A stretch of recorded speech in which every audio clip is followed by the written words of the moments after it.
अपने एक अलग विशेषता और अपने एक छाप रखता है। जनमानस के लिए और समाज के लिए आखिरी तबके की उन्नति के लिए भारत का संविधान अपनी प्रतिबद्धता दिखाता है और इस साल हम भारत के संविधान का अमृत महोत्सव मना रहे हैं। आज 26 नोव्हेंबर 1951 मध्ये संविधान देशात लागू झालं आणि त्या निमित्तानं आज हा संविधान दिवस आपल्याला पाळला जातो। डॉक्टर बाबासाहेब आंबेडकरांनी या भारताचे संविधान या देशाला अर्पण केलं आणि त्यानिमित्त जनजागृती करण्यासाठी हा विविध उपक्रम आज आपण राबवतो आहे।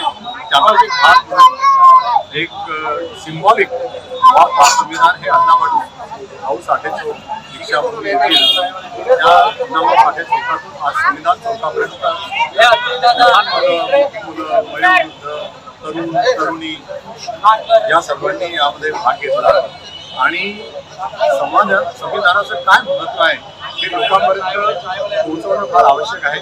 याचाच एक भाग म्हणून मागच्या 5 वर्षापासून हा जो वॉक फॉर संविधान सुरू झालेला आहे।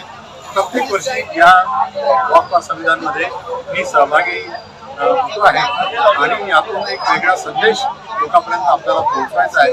तर भारत देशाने जसं म्हटलं हर घर संविधान हे फक्त महत्त्वाचं नाही, त्याच्यामध्ये मी असं जोडेल की हर मन संविधान संविधान प्रत्येकाच्या मनात रुजलं पाहिजे, प्रत्येकाच्या मेंदूमध्ये रुजलं पाहिजे। आपलं आचरण आपलं वागणं हे संविधानानुसार झालं पाहिजे, कारण संविधानामुळेच आपल्या देशाची प्रगती होते आहे। संविधानामुळेच आपला देश एक संघ बांधलेला आहे।